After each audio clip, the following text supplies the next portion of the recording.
Bulletin में खुशामदीद। सबसे पहले खबर कि वजीर आजम की सरबराही में अहम मुशावरती इजलास हुआ जिसमें अहम फैसले किए गए। डॉन लीक्स इंक्वायरी रिपोर्ट की सिफारिशात फिलहाल जारी न करने और रिपोर्ट भी फिलहाल मंजर-ए-आम पर न लाने का फैसला किया गया है। के मुताबिक सिफारिशात के काबिल अमल हिस्से पर वजीर आजम के दफ्तर से अमल दरामद हो चुका। जराये के मुताबिक वजीर आजम नवाज शरीफ ने डॉन लीक्स इंक्वायरी रिपोर्ट की सिफारिशात पर अमल दरामद के दौरान फैसला मुस्तरद करने के ट्वीट पर तहफुजात और मायूसी का इजहार किया। इजलास के शुरका का कहना है कि तमाम सिफारिशात पर मिनोआन अमल किया गया, कोई ऐसा नुक्ता नहीं जिस पर अमल नहीं हुआ। बात करेंगे जियो न्यूज के नुमाइंदे आसिफ अली भट्टी से। आसिफ, क्या कुछ हुआ इजलास में? जुनेद, आज का दिन अहम इस लिहाज से है कि डॉन लीक्स की रिपोर्ट आने के बाद आज पहला बड़ा इजलास हुआ है जिसमें तमाम बड़े वफाकी वज़रा जो कि वज़ीर-ए-आज़म के बहुत करीब हैं तमाम शरीक हुए हैं, मावनीन और मुशीरान भी थे। 3 घंटे से ज़्यादा ये बैठक जारी रही है जिसमें अहम चीज़ें सामने आई हैं, जिसमें शुरका ने इस बात पर अपना कंसर्न शो किया है कि जब ये रिपोर्ट सामने आई और उसकी सिफारिशात आई तो उस पर अमल दरामद के हवाले से अभी प्रोसेस जारी था कि एक इदारे की तरफ से ट्वीट आया, जिसके बाद इस बात पर भी अदम इत्मीनान का इजहार किया गया है कि अभी तक उसकी वजाहत नहीं आई है। हुकूमत ने रिस्ट्रेंट शो किया है पिछले 8-10 दिन से, और उसके बाद अब ये तय हुआ है कि जो रिपोर्ट के कंटेंट्स हैं वो सिफारिशात के 18 पैरा के तहत ऑलरेडी ही आ चुके हैं और वज़ीर-ए-आज़म के ऑफिस ने वो ऑर्डर जारी कर दिया है कि जिसका रिकमेंड किया गया था कि किन अफराद के खिलाफ कार्रवाई होनी चाहिए। साथ ही में ये भी कहा गया है कि रिपोर्ट के अंदर कोई और ऐसी चीज़ नहीं है जिस पर कोई अमल किया जाना अभी बाकी हो, लिहाजा अगर किसी इदारे को तहफ़्फ़ुज़ है तो वो वाज़ेह तौर पर हुकूमत से रब्ता करके ये बताए कि कौन सा ऐसा नुक्ता अभी बाकी है जिस पर अभी अमल दरामद हुकूमत नहीं कर सकी है। आज के इस इजलास में शुरका ने बड़े वाज़ेह अंदाज में हुकूमत ने जो फैसला किया था सिफारिशात पर अमल दरामद का, उस पर इत्मीनान का इजहार किया है और ये भी तय किया गया है कि फ़िलहाल ये जो 2 अहम फैसले हैं, ये जो तय किया गया है कि अभी रिपोर्ट मंजर-ए-आम पर नहीं आएगी और साथ ही में ये भी कहा गया है कि अभी सिफारिशात के हवाले से नोटिफिकेशन जो वज़ारत दाखिला की तरफ से मुतवक्किल तौर पर जारी होना था वो भी अभी नहीं जारी किया जाएगा और इंतज़ार किया जाएगा कि जो इदारे को तहफ़्फ़ुज़ात हैं वो सामने आ सकें। और इस बारे में मशावरती इजलास आइंदा 2 रोज़ में फिर तलब किया गया है जिसमें मज़ीद कुछ अहम जो लोग हैं उनको भी बुलाया जाएगा और इस पर तफसीली मशावरत के बाद एक हतमी इलाही अमल तैयार किया जाएगा। आसिफ अली भट्टी, आपका बहुत शुक्रिया। और अभी आपको बताएं कि कैपिटल डेवलपमेंट अथॉरिटी ने कहा है कि इमरान खान का बनी गाला में घर गैर कानूनी है, इसे गिरा दिया जाए। सीडीए ने सुप्रीम कोर्ट में जवाब जमा करवा दिया। इमरान खान के घर के इर्द गिर्द बनी गाला की 121 दीगर घरेलू और कमर्शियल इमारतें भी गैर कानूनी करार दे दी गई हैं। बनी गाला में दफा 144 नाफिज करके दरख्तों की कटाई और गैर कानूनी तामीरात और तजावुजात की सैटेलाइट मॉनिटरिंग का फैसला भी किया गया है। बनी गाला में गैर कानूनी तजावजात और तामीरात, सुप्रीम कोर्ट का इमरान खान के खत पर चीफ जस्टिस का अज़खुद नोटिस। वफाकी तरक्याती इदारे सीडीए से अदालत ने रिपोर्ट मांगी तो जवाब में सीडीए ने 122 रिहायशी और कमर्शियल इमारतों की फहरिस्त जमा करा दी। दरख्वास्त गुजार इमरान खान के घर को भी गैर कानूनी करार दे दिया। रिपोर्ट में कहा गया है कि इस्लामाबाद कैपिटल टेरिटरी रेगुलेशन 1992 के मुताबिक इस्लामाबाद के जोन 3 और 4 में सीडीए से मंजूर शुदा हाउसिंग सोसाइटीज के अलावा किसी भी किस्म की तामीरात पर पाबंदी है। रिपोर्ट में ये भी कहा गया है कि रावल डैम और इससे मुल्का 2 किलोमीटर के इलाके में तामीरात पर भी पाबंदी है और इमरान खान की बनीगाला में रिहायश ICT रेगुलेशन की खिलाफ वर्जी है। सीडीए हुकाम के मुताबिक जोन 3 में रावल डैम और इससे मुल्का इलाके को नेशनल पार्क डिक्लेयर किया गया है। वाइल्ड लाइफ ऑर्डिनेंस 1979 के मुताबिक नेशनल पार्क और रावल डैम के एतराफ में तामीरात पर पाबंदी है। सीडीए ने सुप्रीम कोर्ट में जमा कराई गई रिपोर्ट में कहा है कि सीडीए की दरखास्त पर दफा 144 नाफिज है और तमाम गैर कानूनी तामीरात को गिराने की भी जरूरत है। सवाल ये है कि सीडीए इमरान खान की दरखास्त पर अज़खुद नोटिस के बाद क्यों जागा? बनी गाला में सैकड़ों घर और कॉलोनियां क्या अचानक बन गई? जवाब तो सीडीए को ही देना होगा। अयाज अकबर, यूसुफजई, जियो न्यूज, इस्लामाबाद। पीआईए के बाकमाल पायलट का एक और लाजवाब कारनामा सामने आ गया। अमले को बाहर भेजवा कर गैर मुल्की खातून मुसाफिर को कॉकपिट में बुलाया, 2 घंटे तक बैठाकर परवाज का नजारा करवाया। लैंडिंग के वक्त भी कॉकपिट में मुसाफिर खातून मौजूद रही। कॉकपिट की ये दोस्ती का सफर टोक्यो से बीजिंग जाने वाली परवाज में हुआ। पीआईए कॉकपिट में तशरीफ लाइए, 2 घंटे कैप्टन के साथ गुजारिए, हवा के जोश पर पिकनिक मनाइए, लैंडिंग के भी मजे उड़ाइए। कौमी एयरलाइन के बाकमाल पायलट ने लाजवाब सर्विस टोक्यो से बीजिंग के दौरान दिखाई। एविएशन के उसूल और कानून की धज्जियां हवा में उड़ाई। पीर की दोपहर 3 बजे PK-853 ने टोक्यो से उड़ान भरी। टेक ऑफ के कुछ देर बाद कैप्टन केबिन में तशरीफ लाए और एक चीनी खातून मुसाफिर को hello hi how are you के बाद कॉकपिट में बुला लिया।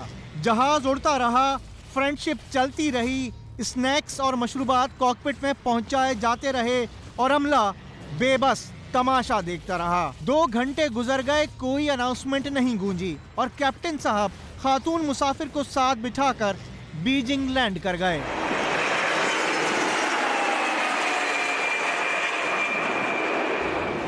लैंडिंग के बाद जियो न्यूज ने खातून मुसाफिर से बात करने की कोशिश की तो उनके तासुरात ऐसे थे कि जैसे कुछ हुआ ही नहीं। So how was your experience to fly in the Pakistan International Airline? What? And how's the landing was good? Yes. Okay. So the captain is your friend or your relatives?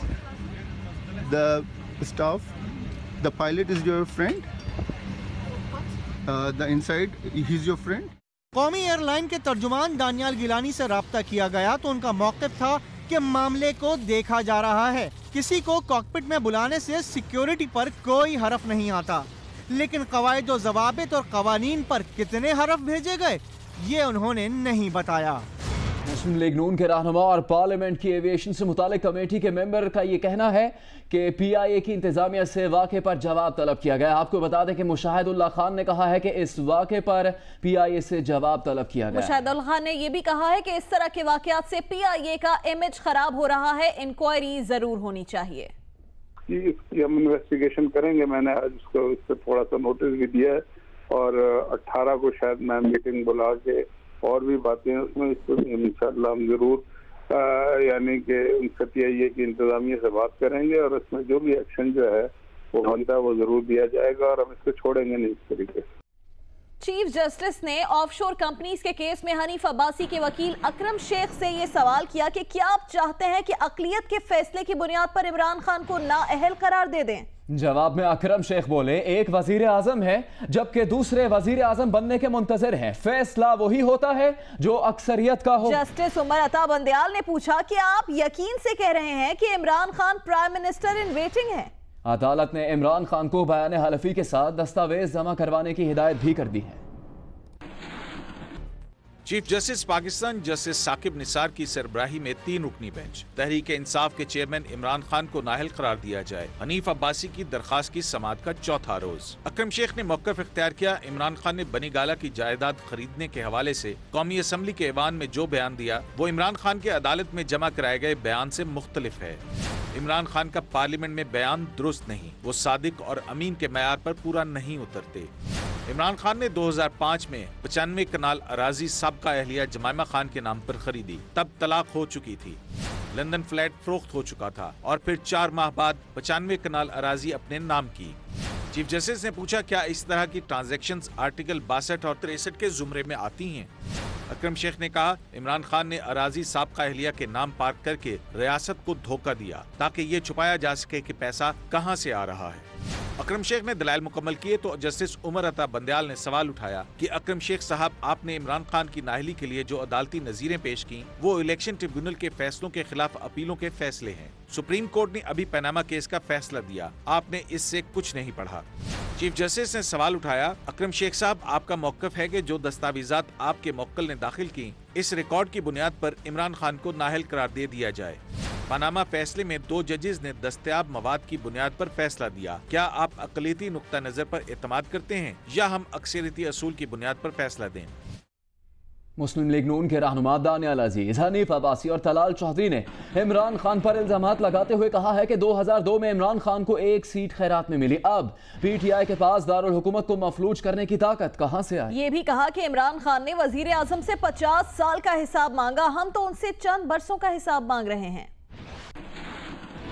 वो MNA नहीं है, वो खैबर पख्तूनख्वा का हुक्मरान है। वो बन्नी गाला में बैठकर जहांगीर तरीन को ठेके देता है। ऐसा गुंडा है जो अदालतों पर भी असरअंदाज होने की कोशिश करता है, जो इलेक्शन कमीशन पर भी असरअंदाज होने की कोशिश करता है, और उसके छोटे छोटे गुंडे आज ये कह रहे हैं कि आने वाले वक्त के अंदर हम GIT को मॉनिटर करेंगे। आप हमें लगते हैं, आप GIT को मॉनिटर करने वाले कौन होते हैं? वो कौन सा ऐसा ईंधन मिल गया इनको?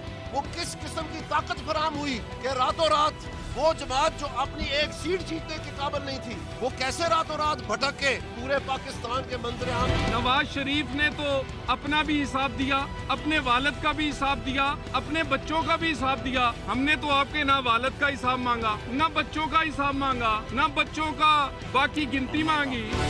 दूसरी जानिब PTI के नईमुल हक और फवाद चौधरी ने नून लीग पर जवाबी वार किया और कहा कि नवाज शरीफ की तरह हमें अपने किसी फंड को नहीं छुपाना। GIT रिपोर्ट के बाद नून लीग की सियासत हमेशा के लिए खत्म हो जाएगी।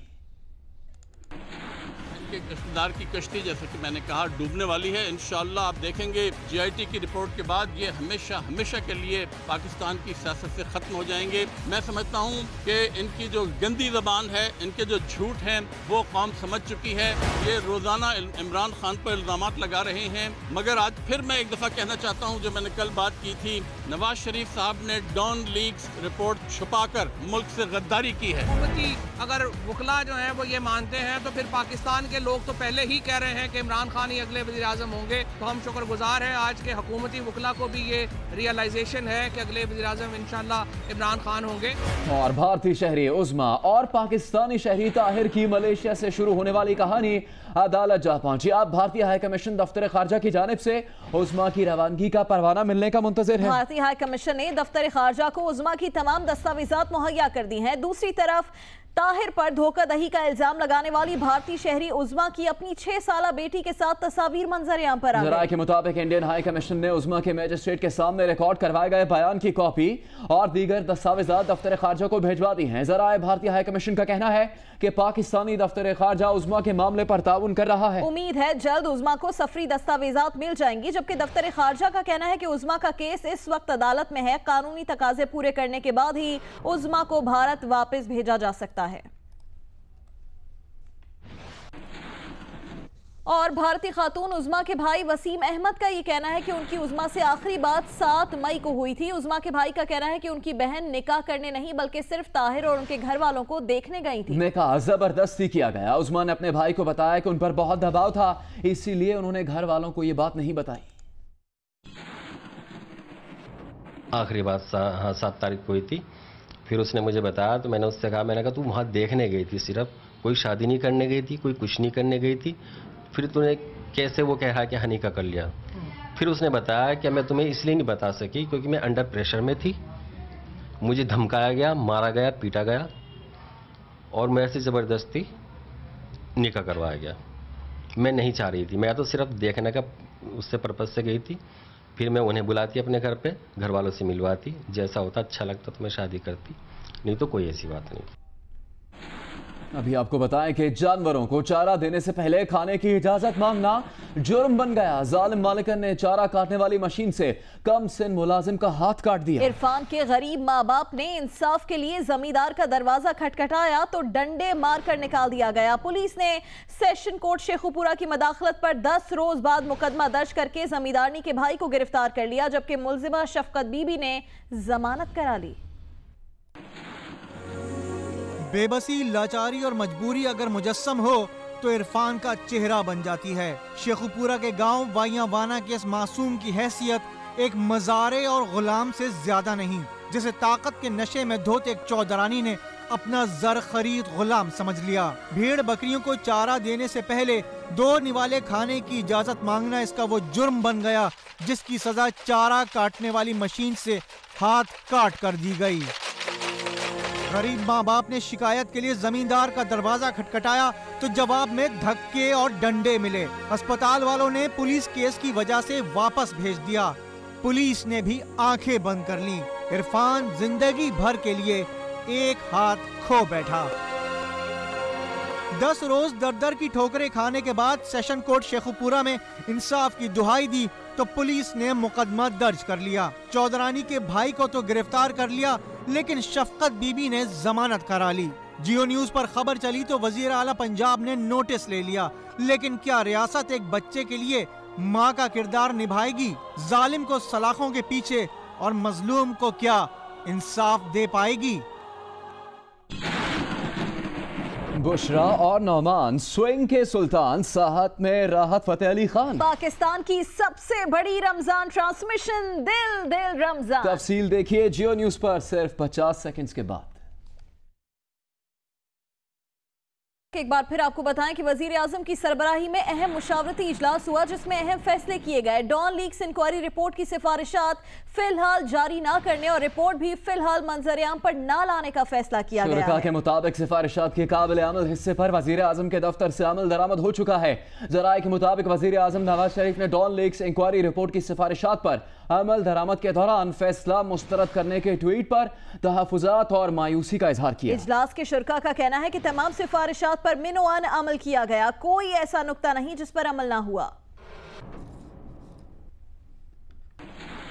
पाकिस्तान ने ईरानी फौज के चीफ ऑफ स्टाफ के बयान पर शदीद तहफुजात का इजहार किया है। ईरानी सफीर मेहदी हुनरदोस्त को दफ्तर खारजा तलब करके एहतजाज रिकॉर्ड करवाया गया। दफ्तर खारजा ने कहा है कि ईरानी फौज के कमांडर के बयान से मनफी तासुर कायम हुआ, ऐसे बयानात से ताल्लुकात मुतासिर हो सकते हैं। पाकिस्तान की हुदूद में कार्रवाई करने के ईरानी आर्मी चीफ के बयान पर पाकिस्तान का तहफुजात का इजहार। ईरानी सफीर मेहदी हुनरदोस्त को तलब करके एहतजाज। ईरानी मुसल्लह फौज के सरबराह मेजर जनरल मोहम्मद बाकरी के बयान पर दफ्तर खारजा ने कहा कि दोनों मुल्कों के दरमियान आला सतह के तबादलों से ताल्लुकात मजबूत हुए हैं और ऐसे बयानात से दोनों मुल्कों के ताल्लुकात खराब होने का अंदेशा है। दफ्तर खारजा की तरफ से जारी होने वाले बयान में कहा गया है कि ईरानी फौज के चीफ ऑफ स्टाफ के इस बयान से मनफी तासुर पैदा हुआ। ईरानी हुक्काम को इस किस्म के बयानात से गुरेज करना चाहिए। ईरान के army chief major general Mohammad Bagheri ने गुज़िश्ता रोज बयान दिया था कि पाकिस्तान ने ईरानी इलाकों में हमले करने वाले शिद्दत पसंदों के खिलाफ कार्रवाई न की तो ईरान पाकिस्तान में उनके ठिकानों को निशाना बना सकता है। ईरानी फौज के सरबराह की तरफ से ये बयान ईरान के सरहदी मकाम मीर जावा में पिछले महीने 10 ईरानी सरहदी महाफिजीन की हलाकत के बाद सामने आया था। पीपल्स पार्टी के रुकन सिंध असेंबली इमदाद पताफी की जबान फिर बेलगाम हो गई। चंद माह पहले फंक्शनल लीग की नुसरत सहर अब्बासी से गैर अखलाकी रवैये पर मुल्क गिर तनकीद का निशाना बने थे और आज अपोजिशन अरकान और वजीर आजम की मुखालिफत में इमदाद पताफी ने ऐसी नाजेबा बात कही कि ऐवान शर्म करो के नारों से गूंज उठा। अपोजिशन की तनकीद का सामना हो तो पीपल्स पार्टी के इमदाद पताफी पार्लिमानी रिवायत के बजाय जाती आदत को तरजीह देते हैं। मंगल को सिंध असेंबली के इजलास में भी यही हुआ। नवाज शरीफ जो ऐलान कर रहा है वो सिर्फ सिंध के लोगों को बनाने की बात कर रहे हैं को सपोर्ट कर और ये लोग कुछ कर सक नहीं रहे। अंदाज इतना सड़क छाप था कि अवान शेम शेम के नारों से गूंज उठा। ये उन्हीं के लिए नारे लगा रहे हैं।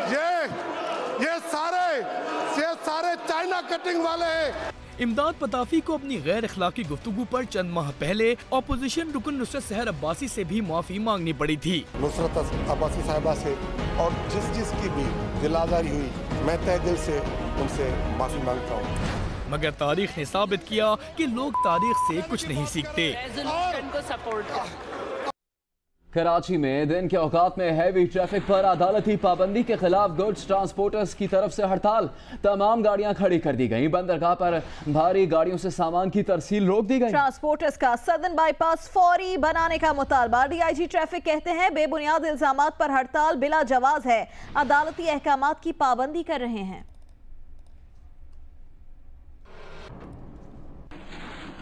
और जियो की रमजान ट्रांसमिशन के बुशरा अंसारी और नौमान एजाज मेजबान, वसीम अकरम और शोएब अख्तर भी नशरियात की जान। गीत में आवाज की शान राहत फतेह अली खान। पाकिस्तान की सबसे बड़ी रमजान ट्रांसमिशन का नाम दिल दिल रमजान। जियो पर पाकिस्तान की सबसे बड़ी रमजान ट्रांसमिशन में आपके मुंतजर होंगे बुशरा अंसारी, नौमान एजाज, वसीम अकरम, शोएब अख्तर, शफात अली और फरहान आवेस भी।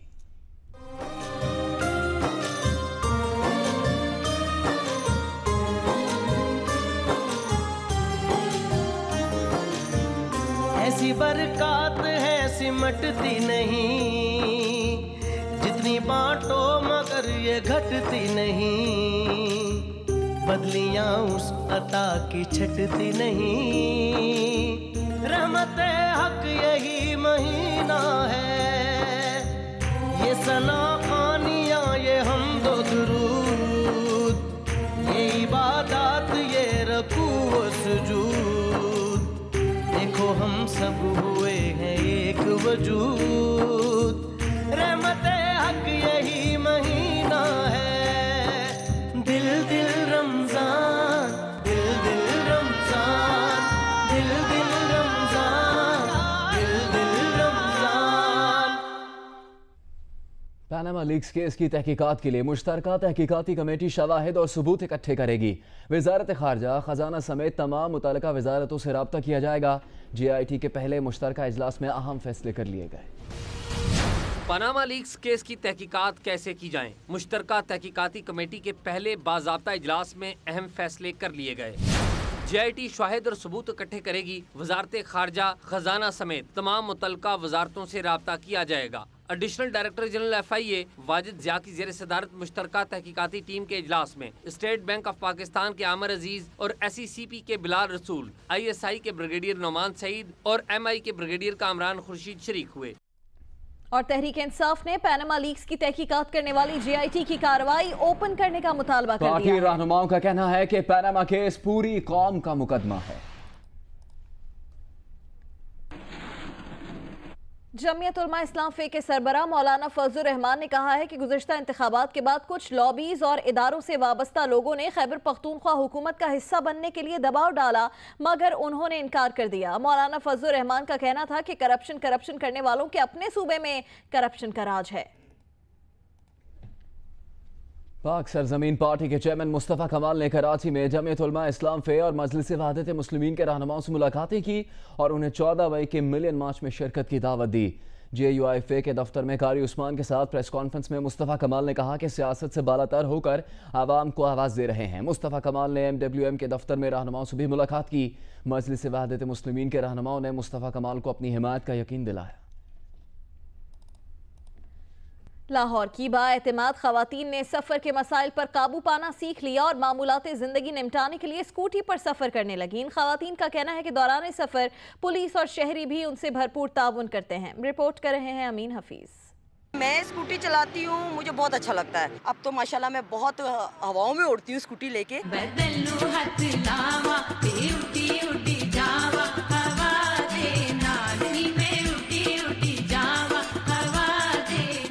नाजुक हाथों से लगाई स्कूटी को चाबी, किक मारी, रेस दी, ये जा वो जा। जी हाँ, लाहौर की सड़कों पर अब खवातीन भी स्कूटी चलाते नजर आने लगी। खातून कौंसलर हिना कामरान कहती हैं कि उन्हें स्कूटी चलाते हुए किसी दिक्कत का सामना नहीं करना पड़ता। मैं एक अवेयरनेस ला रही थी लेडीज़ में और वो पैदा हो रही है। लेडीज़ बहुत अप्रिशिएट करती है मुझे, मैं खुद कफील हो गई हूँ, मुझे किसी की मोहताजगी नहीं है। हिना कामरान घरेलू कामकाज में भी गहरी दिलचस्पी लेती हैं। बच्चों को स्कूल भेजने के बाद इलाका मकीनों के मसाइल सुनना भी उनके मामूलात में शामिल है। इलाके की खवातीन हिना से बहुत मुतासिर हैं। मेरी बच्चियां भी हैं, मैं चाहती हूँ कि उनको भी मैं स्कूटी लेके दूँ ताकि उनका ट्रांसपोर्ट का मसला भी ऐसे हल हो जाएगा। मेरा भी दिल चाहता है कि मैं भी स्कूटी चलाऊँ और मैं लाइसेंस बनवा रही हूँ। गिर न जाऊँ, कहीं चोट न लग जाए, हिना ने स्कूटी को स्पोर्टिंग टायर्स भी लगवा रखे हैं। स्कूटी चलाती खवातीन कहती हैं कि स्कूटी ने तो उनकी ज़िंदगी ही बदल दी। अब वो आने जाने के लिए किसी की मोहताज नहीं रही। कैमरामैन मोहम्मद सादिक के साथ अमीन हफीज़, जियो न्यूज़, लाहौर। ख्वाजा आसिफ का कहना है कि सिंध समेत हर सूबा पावर प्लांट्स लगा सकता है, बिजली की तरसील और तकसीम की लाइन्स बिछा सकता है और टैरिफ भी मुकर्रर कर सकता है। वफाकी वजीर पानी और बिजली ने नेपरा एक्ट में तरमीम पर सूबों के तहफ़्फ़ुज़ात दूर करने की यकीन दहानी करवा दी है। खतूत हमें लिखे हैं, जो इनके एतराज़ात हैं हम पाबंद हैं कि वो एतराज़ात दूर करें। आज इंटर का पर्चा नॉट आउट, वजीर आला सिंध के एक्शन और CTD की फुर्तियां काम आ गईं। 8 दिन बाद इंटर का पर्चा आउट नहीं हुआ। नकल माफिया गायब, ड्यूटी अमला मुतहरिक। मुराद अली शाह का मुख्तलिफ इम्तिहानी मराकज़ का दौरा। पर्चे आउट करने वाले अफराद को बेनकाब करके सजा दी जाएगी। मुराद अली शाह ने इस आज़म का इजहार किया है।